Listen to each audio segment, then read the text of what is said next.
We're here today with Julie England from UFIFAS Lake County Extension, and she's going to teach us how to prepare our taxes. So Julie, how do people decide whether they should do their own taxes or not?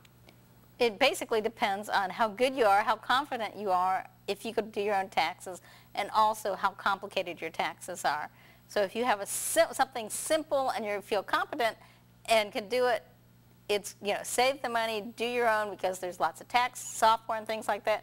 However, things to think about are to decide about how complex your taxes are. If you have a business, if you have a lot of different credits, if you have rental properties, it may be better off to hire a professional.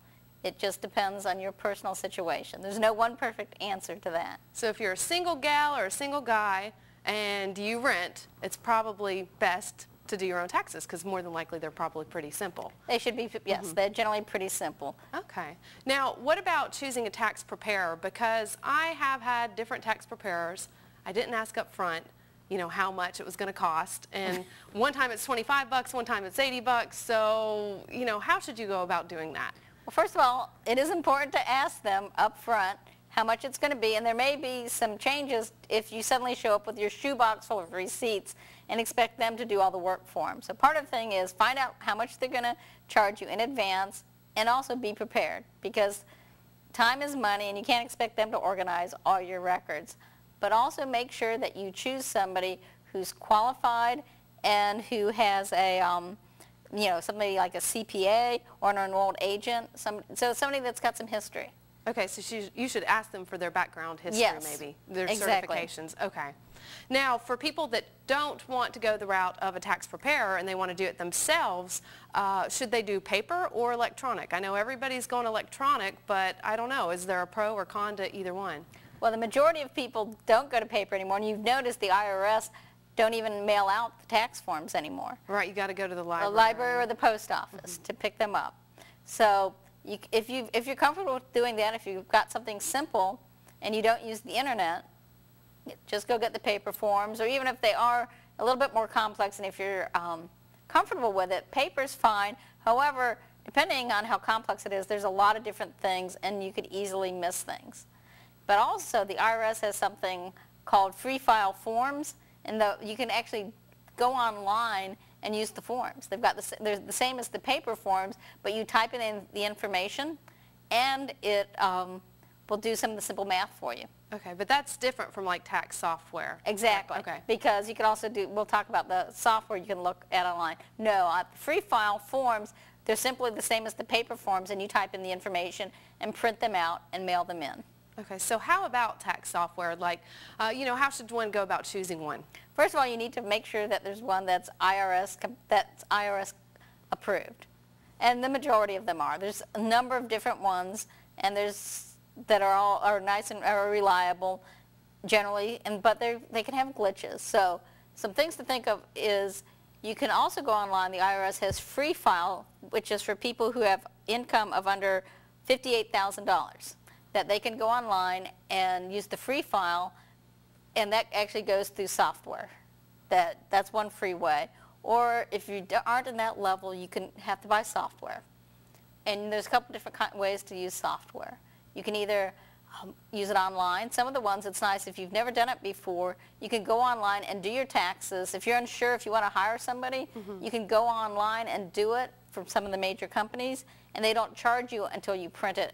So if you start to do it and you decide that you're confused and you just don't want to do it, you want to hire somebody, you're not out any money. Oh, that's great advice. So that's nice and easy. And some other things to think about on software is different kinds of what different things are going on in your life. You can buy different software depending. You can buy simple, less expensive software, or ones that include more investments, because if you're doing a lot of investments, buying and selling, you need to have make sure that your software has that information, because you have to figure out your basis and stuff for your investments when you're selling it. Oh, so your software also depends on how complex your taxes are too. Right, okay. Because you can also buy some that have business related, and also you want to have one, make sure that it's compatible if you're keeping especially if you have a business, if your information's online, because a lot of people keep their financial information online, and that way you can download it into your taxes.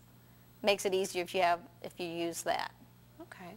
And one other thing about online versus purchasing software, if you purchase your software online, or if you use an online version, it's only for one tax return.